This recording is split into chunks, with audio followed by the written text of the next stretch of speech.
Welcome to the AICS main new building construction site. Today you get a unique opportunity to have a look inside at the building under construction. My name is Vincent Koerse. I'm the leader of operations and responsible for the building projects of the AICS. And today we are going to take a look inside and get a tour by two very special people. Let's have a look inside.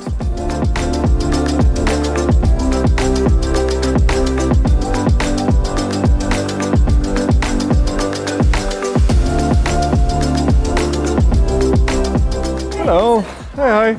So let me introduce you to Rinette de Vier, our principal of the AICS, and Ron van Lochem, one of the architects of the Meccano architect company who's been involved with this building project since the very beginning of the design process. And the two of them, they are going to take you on a tour through the building, so enjoy.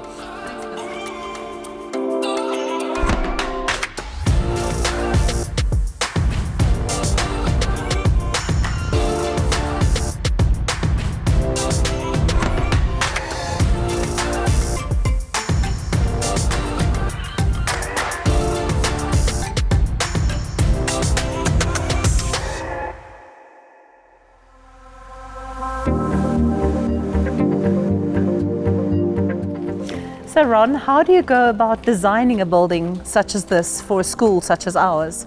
Yes, we as Meccano, we have a design philosophy called People, Place, Purpose. So mainly we design for the people. And of course that's the teachers, that's the students, that's the parents, but also the local residents. We take in consideration all their wishes. And yeah, we design a building which can house that community, because I think together they will form that community.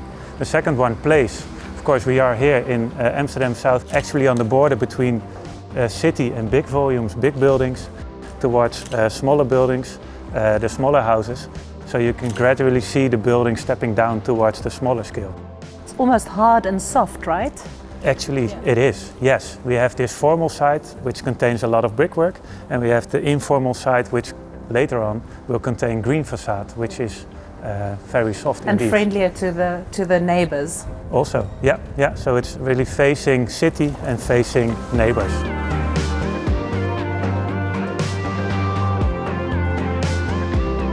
Yeah, and the third one, purpose, of course.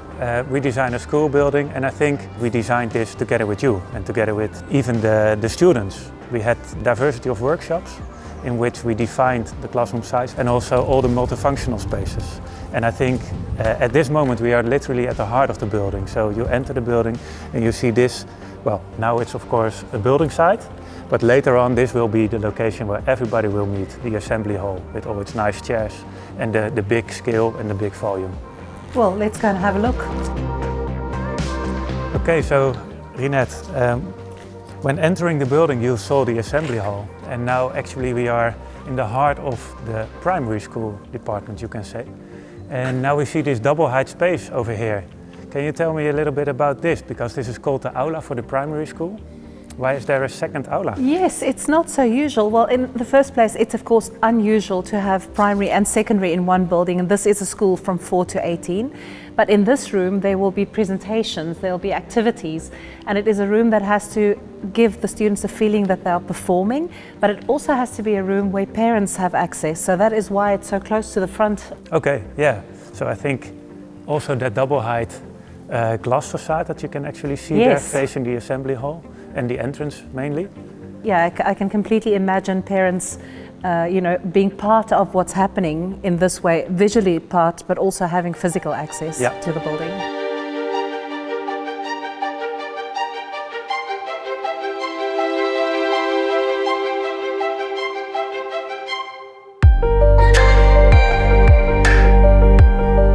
So Rinette, now we actually enter one of the clusters of primary school.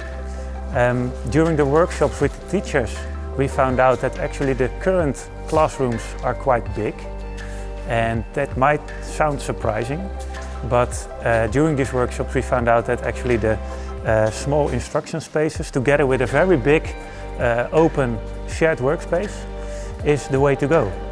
Can you tell me something about the way you are going to use it during the teaching? This is actually something that is combined or a shared idea from primary right through to secondary. And in this case, what happens is a year level becomes almost like a small village, a small town. would have 4 or 5 classes, and they would have instruction rooms where they can get together and get sort of a direct instruction or have a discussion. And then after that they would move into this shared space where there are areas where they can sit in a different way, they can do different activities. And basically what they can do is they can do the same assignment but through different activities in different corners in this shared space, move between activities but still have direct access to the teacher and just a lot more space. Also connected to the other classes in the same year level.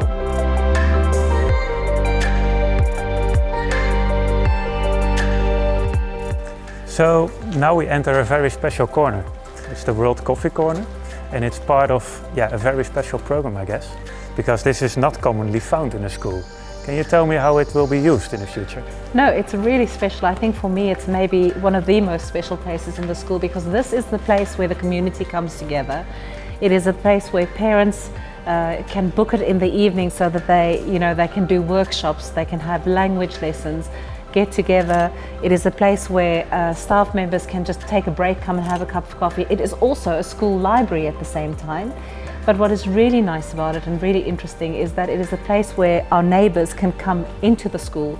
If they're curious about the school, they want to meet the community, then this place is where they can come and have a cup of coffee with us. Yeah, so this is really the place where the community will flourish.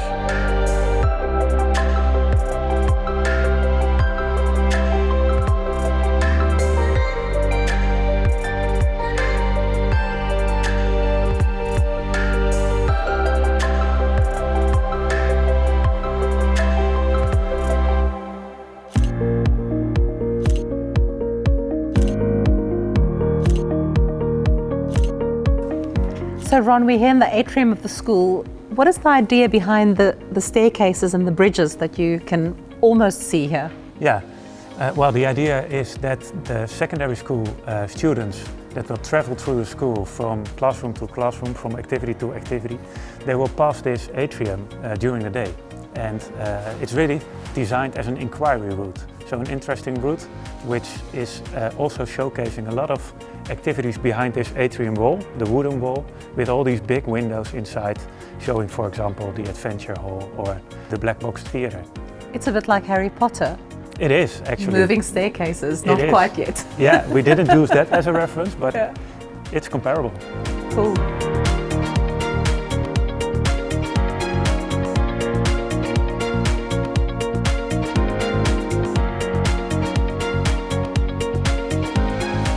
So Ron, now we're in a secondary space. How did you go about designing this? Yeah, well, actually a little bit of the same as we did for primary, except that in this case the classrooms are quite big, as you can see. And there is a strong connection between classroom and shared workspace, which you see behind me. So there is a lot of transparency.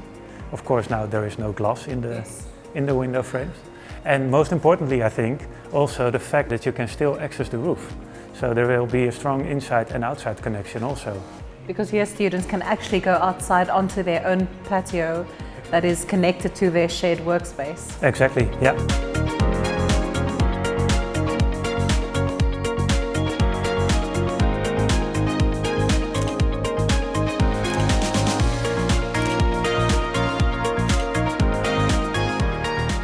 Okay, here we are in one of our 2 gym halls.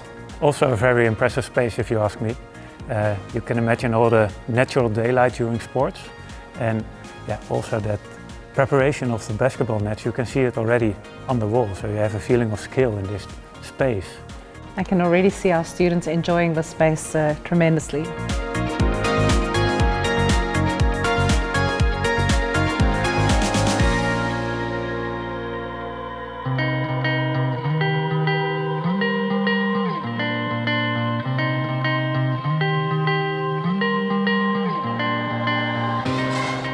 Here we are on the sport court. How did you make this outside space part of the design? The roof is often a very unused space, and in this case we used it multiple times. We've seen the roof terraces already. We can use it also for solar panels. And in the center of the building, just above the main entrance, we have this sport court. So on lovely sunny days, you can use this as an outdoor playing area. And Ron, can you tell us a little bit more about the stone that you use? Yeah, we think it's important to have a building that lives. And this brick actually changes during the day. So when sunlight appears, you can see it sparkle. So the building almost becomes white. And when the sunlight goes away, there's a cloud before the sun, it becomes a bit of muddy brownish color. So I think during the day you will see the school changes, and during the seasons you will see the school changes as well.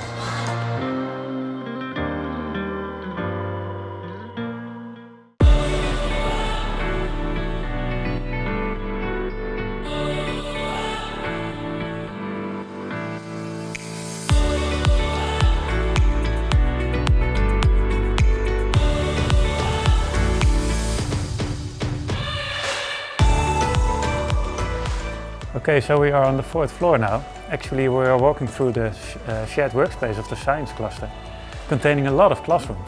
5 classrooms, 5 science labs. That is really spectacular for any school to have. And I really like the light, the visual connection between inside and outside, and the natural light here, this will be a window, glass later. And the natural daylight comes through this atrium roof, the glass roof, which I think is really spectacular. And not only on the 4th floor, but also on the ground floor. Yeah. And talking about roofs, maybe we can go through this classroom and access the roof? Let's go and have a look. Yes. So this will become a science room, but it's connected to the practical room next door, and it's connected to the outside, so students can later do their experiments inside and outside and have a protected area for their work to remain overnight. Okay, that's a very nice idea, and also the fact that this roof also will contain solar panels. So probably they can be used for educational purposes as well. I think our students will love it. Let's go and have a look outside.